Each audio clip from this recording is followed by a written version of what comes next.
नमस्कार। एक बड़े षड्यंत्र के खुलासे के साथ मैं हूं डॉक्टर प्रसून। दिल्ली के रोहिणी इलाके में हुए बम धमाके में अब खालिस्तान और कनाडा के षड्यंत्र की एंट्री हो गई है। रविवार सुबह 7:30 बजे के करीब जब दिल्ली के रोहिणी स्थित प्रशांत विहार में ब्लास्ट की आवाज 2 किलोमीटर दूर तक सुनाई दी तो इससे इलाके में दहशत फैल गई। जैसे जैसे जांच एजेंसियों का सुराग तक पहुंचना शुरू हुआ तो फिर मामले ने और भी चिंता बढ़ा दी। आपको बता दें कि एक Telegram channel justice league India ने वीडियो साझा कर संदेश में खालिस्तानी कार्यकर्ताओं का नाम लिया है। इस षड्यंत्र के पीछे दिल्ली पुलिस ने टेलीग्राम चैनल से इस ब्लास्ट की डिटेल मांगी है। इस टेलीग्राम चैनल पर धमाके का सीसीटीवी फुटेज अपलोड किया गया जिसमें इस विस्फोट की जिम्मेदारी भी ली गई। हालांकि टेलीग्राम की तरफ से अभी दिल्ली पुलिस को कोई भी जवाब नहीं मिला है। रोहिणी ब्लास्ट की जांच जारी है लेकिन अभी तक किसी भी संगठन का नाम सामने नहीं आया है। पुलिस इस मामले की तह तक पहुंचने के लिए हर एंगल की जांच कर रही है। दिल्ली पुलिस ने टेलीग्राम को एक पत्र लिखकर जस्टिस लीग इंडिया नामक चैनल से संबंधित जानकारी मांगी है।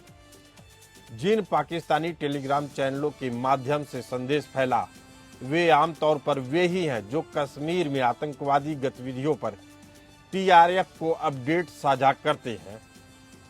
इसके अलावा किए गए दावों के बीच विशेषज्ञों का मानना है कि पाकिस्तानी खुफिया एजेंसी आईएसआई इसके पीछे हो सकती है। यह अब कथित तौर पर भारत में उग्रवाद को बढ़ावा देने के लिए खालिस्तान का इस्तेमाल कर रही है। जांच के लिए पहुंची जांच एजेंसियों ने इस धमाके को मिस्टीरियस ब्लास्ट यानी रहस्यमयी धमाका करार दिया है। जांच एजेंसियों ने धमाके को इसलिए मिस्टीरियस ब्लास्ट कहा है क्योंकि मौके पर किसी भी तरह का टाइमर, डेटोनेटर या फिर कोई मेटल या फिर इलेक्ट्रॉनिक डिवाइस नहीं मिला है। अब ये सवाल है कि फिर विस्फोटक में इतना ऐसा क्या था और ऐसा क्या ट्रिगर हुआ कि इतना जोरदार धमाका हुआ। इसकी जांच की जा रही है खुफिया एजेंसियों द्वारा। वहीं कनाडा में भारतीय हाई कमिश्नर रहे संजय वर्मा ने खालिस्तानी आतंकवादियों के साथ कनाडा सरकार के षड्यंत्रों का काला चिट्ठा खोलकर रख दिया है। ये बातें भारतीय राजनयिक वर्मा ने भारत लौटने से ठीक पहले रविवार को कनाडा के न्यूज चैनल CTV को एक इंटरव्यू में कही। हाई कमिश्नर संजय वर्मा ने कहा कि कनाडा में रहने वाले खालिस्तानी आतंकी असल में भारतीय नहीं है, वे कनाडा के नागरिक हैं जो खालिस्तान का मूवमेंट चला रहे हैं। खालिस्तान के नाम पर आतंक फैलाने वाले ये लोग कनाडा की जमीन से भारत के खिलाफ काम कर रहे हैं और इनको कनाडा सरकार सपोर्ट कर रही है। हम सिर्फ इतना चाहते हैं कि कनाडा सरकार ऐसे लोगों के साथ काम नहीं करे। ऐसे षड्यंत्रकारी भारत की संप्रभुता और अखंडता को चुनौती दे रहे हैं। हाई कमिश्नर संजय वर्मा ने यह भी कहा कि अगर कनाडाई नेताओं को यह लगता है कि हमें पता ही नहीं है कि हमारे दुश्मन वहां क्या कर रहे हैं तो मुझे खेद है कि वे इतने नौसिखिए हो सकते हैं। कनाडा सरकार के रसूखदार लोगों को शायद यह पता ही नहीं है कि अंतर्राष्ट्रीय संबंध क्या होते हैं। अब वे दिन चले गए जब कुछ विकसित देश विकासशील देश को कहते थे कि आपको एक करना होगा और वे वैसा ही करते थे। अब हालात बदल चुके हैं। हमारे यहाँ कानून का शासन चलता है। कनाडा खुद भी कानून का राज होने का दावा करता है। तो आरोप लगाने से पहले हमें सबूत दीजिए। संजय वर्मा ने आगे कहा कि कनाडा में खालिस्तान समर्थक लोगों की निगरानी करना राष्ट्रीय हित से जुड़ा मामला है। हम अखबार पढ़ते हैं और वहां उनके बयान को पढ़ते हैं।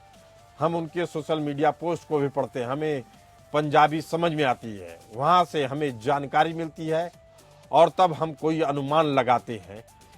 आपको बता दें कि संजय वर्मा पे आरोप लगाया गया था कि वहां के लोगों के बारे में वह भारत में जानकारी भेजते हैं। असल में वह उन लोगों की जानकारी भेज रहे थे जो भारत के खिलाफ षड्यंत्र कर रहे थे और खुलेआम षड्यंत्र कह रहे थे। संजय वर्मा का यह बयान कनाडा सरकार को आईना दिखाने के लिए काफी है। पिछले साल सितंबर में पीएम ट्रूडो ने संसद में आरोप लगाया कि भारत में आतंकी घोषित निर्जर की हत्या में भारतीय एजेंसियों का हाथ है। ट्रूडो ने पिछले हफ्ते निर्जर हत्याकांड में भारतीय राजनयिकों के शामिल होने का भी आरोप लगाया। इसके बाद भारत ने संजय वर्मा समेत 6 राजनयिकों को वापस बुला लिया, लेकिन संजय वर्मा वापस आने से पहले ही कनाडा के CTV चैनल को इंटरव्यू दिए और उन्होंने कनाडा सरकार का पूरा रूप और रंग बता दिया कि कैसे वह बहुरूपीय तरीके से भारत और कनाडा के संबंधों को खराब कर रही है। असल में आपसी गैंग वार में मारे जा रहे खालिस्तानी आतंकवादियों पर अल्पमत वाली PM ट्रूडो की सरकार ने सारे विवाद की जड़ भारत को ही बता दिया और कहा कि यह हत्याएं भी लॉरेंस गैंग के सदस्य भारतीय खुफिया एजेंसियों के इशारे पर कर रहे हैं। आपको बता दें कि पिछले 2 साल में कनाडा के अंदर 6 बड़े खालिस्तानी आतंकी मारे गए। कुख्यात खालिस्तानी आतंकी रिपु दमन सिंह मलिक की हत्या 15 जुलाई 2022 को हुई। वहीं अमनप्रीत शर्मा की हत्या 29 मई 2023 को कर दी गई। भारत से भगोड़े खालिस्तानी आतंकी हरदीप सिंह निज्जर को अज्ञात बंदूकधारियों ने 18 जून 2023 को गोली मारकर हत्या कर दी। एक अन्य खालिस्तानी आतंकी करणवीर सिंह गर्चा की भी 2 जुलाई 2023 को हत्या कर दी गई। इसी तरह खालिस्तानी आतंकी सुखा दुनेक की भी गोली मारकर 21 सितंबर 2023 को हत्या कर दी गई। आतंकी हरप्रीत सिंह उप्पल की भी हत्या 11 नवंबर 2023 को हो गई। इन हत्याओं के पीछे के हत्यारे भी सिख युवक ही रहे, इसीलिए कनाडा सरकार ने मामले को लॉरेंस से जोड़ दिया। भारत में माफिया घोषित लॉरेंस को कनाडा सरकार ने भारत का सच्चा देशभक्त बता दिया। कनाडा सरकार ने अपने खुफिया एजेंसियों के हवाले से दावा किया कि इन हत्याओं को भारतीय एजेंसियों के इशारे पर लॉरेंस ने करवाया, लेकिन इस दावे पर उस समय सवाल खड़े हो गए जब लंबे समय तक कनाडा में शरण पाए और कनाडा और अमेरिका की नागरिकता हासिल किए आतंकी गुरपतवंत सिंह पन्नू ने दावा किया कि कनाडा की सारी खुफिया एजेंसियों को उसी ने 2 और 3 साल से लगातार खुफिया जानकारी दे रहा था, जिसके बाद कनाडा की खुफिया एजेंसियों की विश्वसनीयता और उसकी कार्यप्रणाली पर भी सवाल उठने लगे हैं। ऐसे में सवाल है कि क्या कनाडा सरकार भारत में दोबारा खालिस्तानी आतंकवाद को खाद पानी देने का काम कर रहा है। टेलीग्राम चैनल के जरिए जो वीडियो शेयर किए गए उसमें खालिस्तानी कनेक्शन कम, पाकिस्तानी खुफिया एजेंसी ISI का कनेक्शन ज़्यादा दिख रहा है। लेकिन फिर भी कनाडा सरकार खालिस्तानी आतंकवाद के राक्षस को पैदा करके आने वाले अपने भविष्य के लिए ही मुसीबत पैदा कर रही है। इसी मुद्दे पर चर्चा करने के लिए हमारे साथ मौजूद हैं संजीव श्रीवास्तव जी, सामरिक मामलों के जानकार, और रिटायर्ड कर्नल दिनेश शर्मा जी, रक्षा विशेषज्ञ। आप दोनों मेहमानों का बहुत बहुत स्वागत है। संजीव जी, पहला सवाल आप ही से। कनाडा सरकार अगर ऐसे फैसले उठा रही है तो क्या वहां का विपक्ष और वहां की जनता इस मामले की संजीदगी को नहीं समझ पा रही है?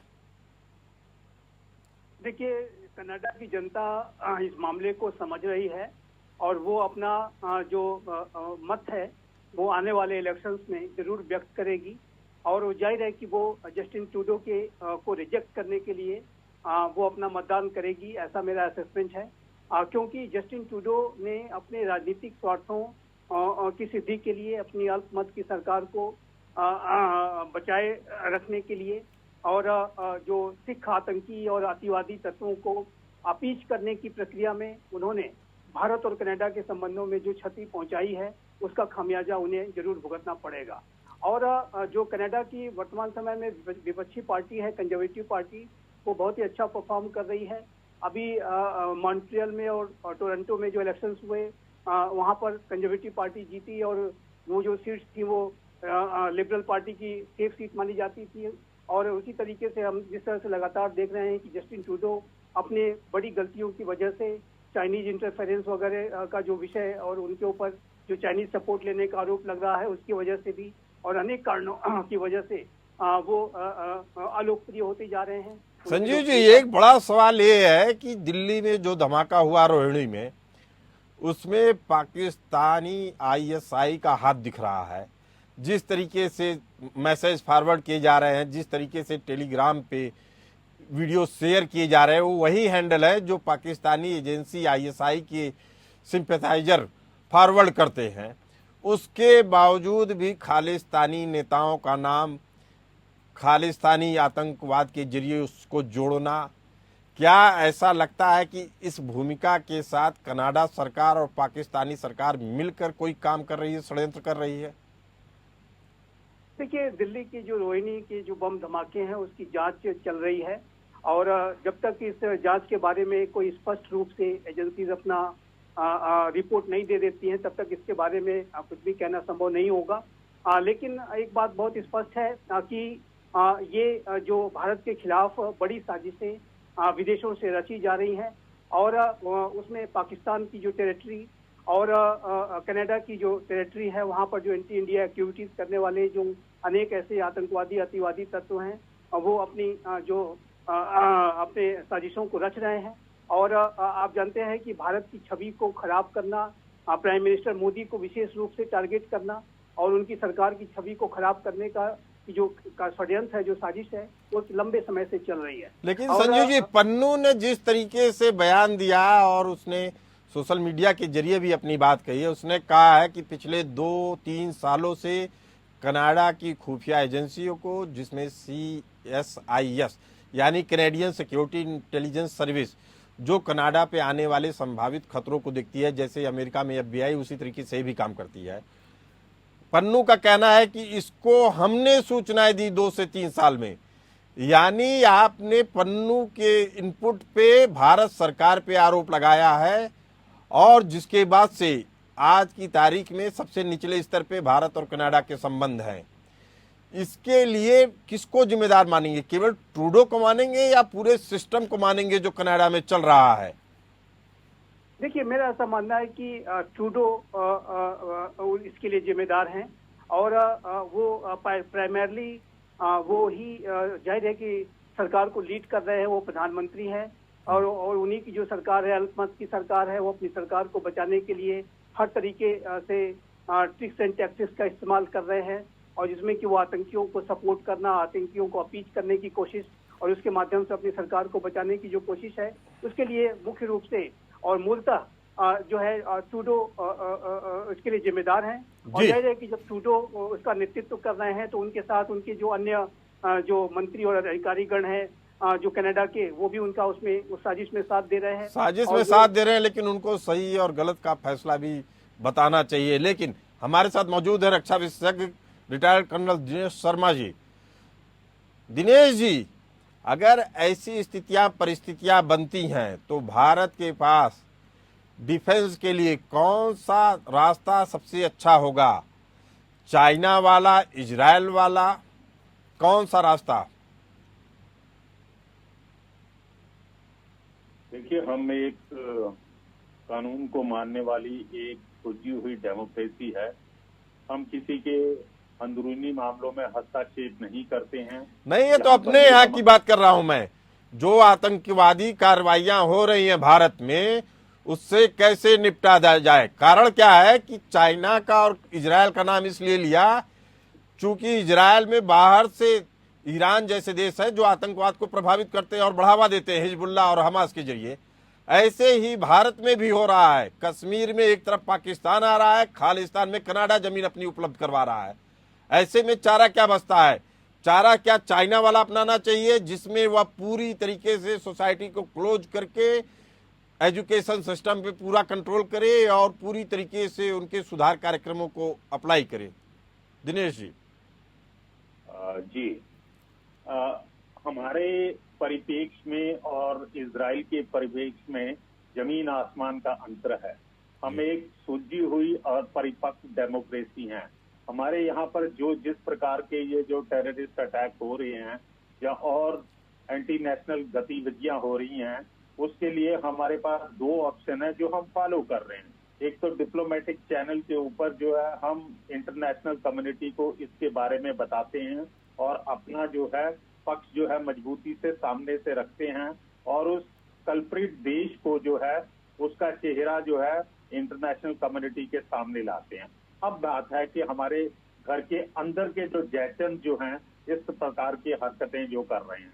तो इस प्रकार की हरकतों को करने के लिए, इन प्रकार की हरकतों को रोकने के लिए सबसे पहले हमारे सिक्योरिटी और लॉ एनफोर्समेंट एजेंसियों को और सशक्त करना पड़ेगा। हमें अपना नेटवर्क जो है वो मजबूत करना पड़ेगा इंटेलिजेंस एजेंसीज को, ताकि इस प्रकार की कोई भी हादसा होने से पहले ही हम उसके ऊपर काबू कर सके। दिनेश जी, आप सेना में लंबे समय तक काम कर चुके हैं, आखिर ऐसा जैसे इस धमाके को मिस्टीरियस ब्लास्ट कहा जा रहा है, रहस्यमयी धमाका कहा जा रहा है, जिसमें बताया जा रहा है न डेटोनेटर मिला, ना मेटल का कोई चीज मिला, ना इलेक्ट्रॉनिक डिवाइस मिला, ना टाइमर मिला, किस तरह का धमाका हो सकता है?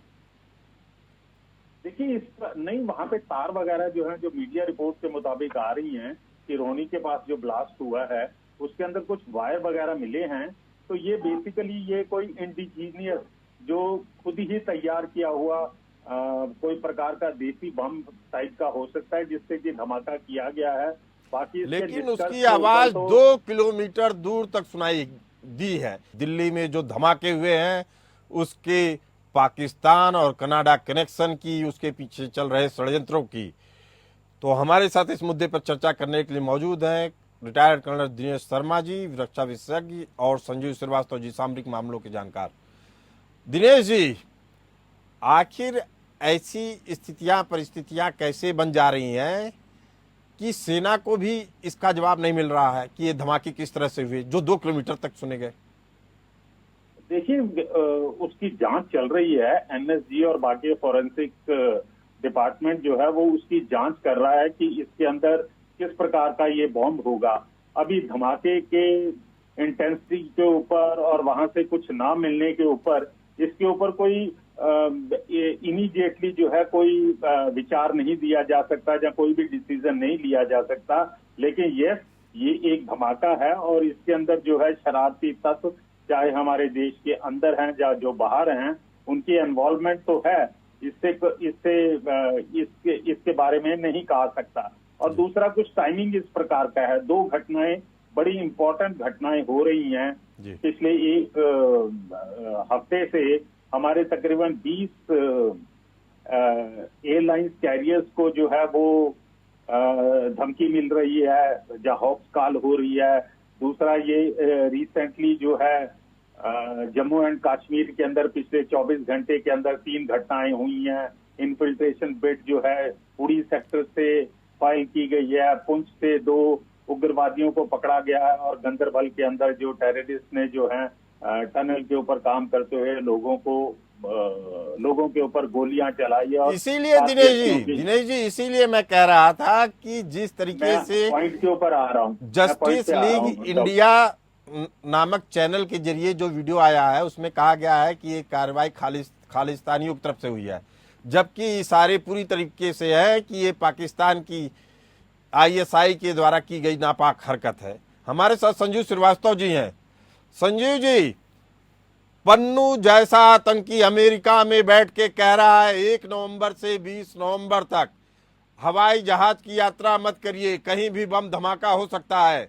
अब भारत सरकार क्या राजनयिक संबंधों को दोबारा खंगालेगा ताकि इस तरह के बयानबाजी पे रोक लगाया जा सके और अमेरिका को भी आईना दिखाया जा सके कि वह आतंक का साथी न बने?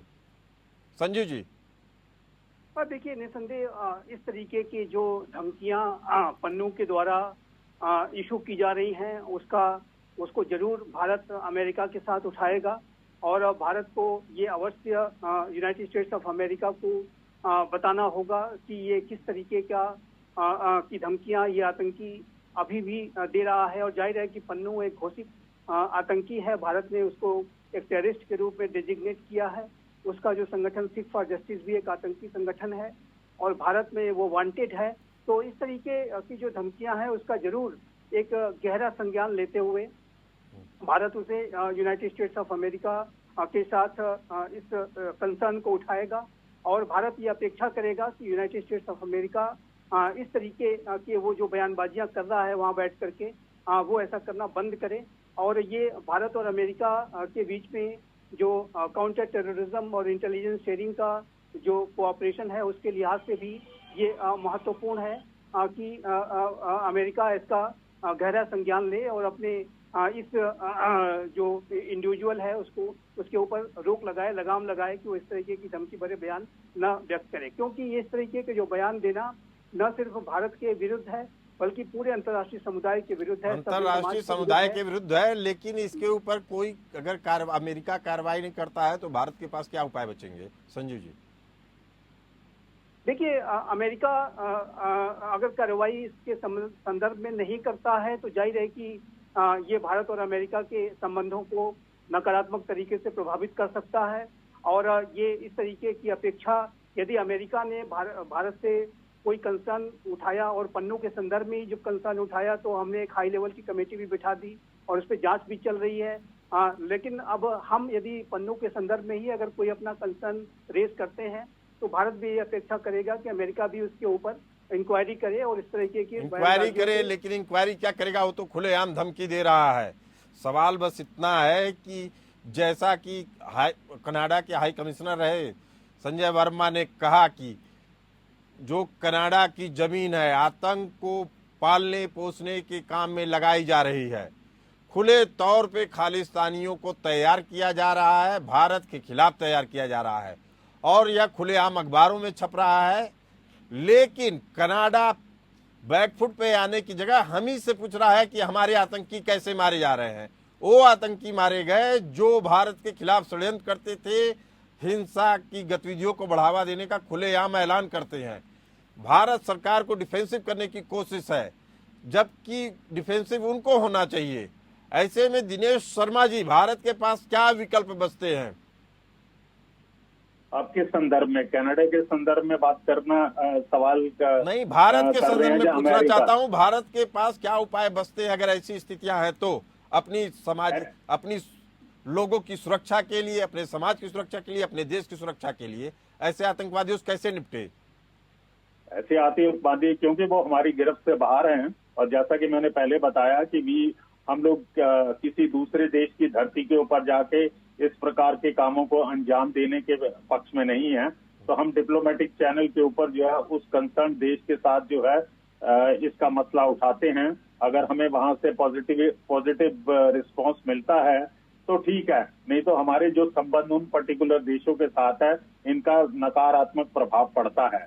तो इस समय जो हमारे पास ऑप्शन अवेलेबल हैं वो है सरकार जो है उस कंसर्न कंट्री के साथ, अमेरिका के साथ या कनाडा के साथ जो है अपनी स्ट्रॉन्ग प्रोटेस्ट लॉन्च की जाएगी और ये बताया जाएगा कि इस प्रकार की धमकियों से हमारे अर्थव्यवस्था के ऊपर कितना नुकसान हो रहा, कमर्शियल फ्लाइट्स के एक्सपेंडिचर के ऊपर कितना नुकसान हो रहा, हमारे समाज के अंदर एक डर की भावना पैदा हो रही है। यही एक विषय है जिसके कारण से जनता में असंतोष होता है कि हम लोग हमेशा अमेरिका की तरफ देखते हैं एक सोल्यूशन के लिए, जबकि चाइना अमेरिका की तरफ नहीं देख रहा है, इजराइल नहीं देख रहा है। संजीव श्रीवास्तव जी, 30 सेकंड के अंदर चाहूंगा, क्या भारत भी ऐसा कोई रुख अख्तियार कर सकता है जहां वह अपनी समस्याओं का समाधान खुद कर सके? देखिए प्रसून जी, मैं ये स्पष्ट कहना चाहता हूं कि भारत किसी महाशक्ति की तरफ देख करके कार्य नहीं करता है। भारत अपने राष्ट्रीय हितों के आधार पर कार्य करता है, अपने राष्ट्रीय हितों को सर्वोपरि रखते हुए कार्य करता है और भारत इस संदर्भ में भी, आतंकवाद के संदर्भ में भी स्वयं से कार्रवाई करने में समर्थ है, सक्षम है, संकल्पबद्ध है।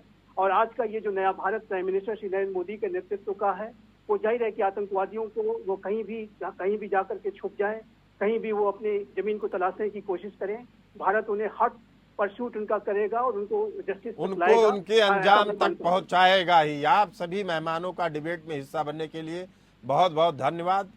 हमें दीजिए इजाजत, बने रहिए एपीएन न्यूज के साथ।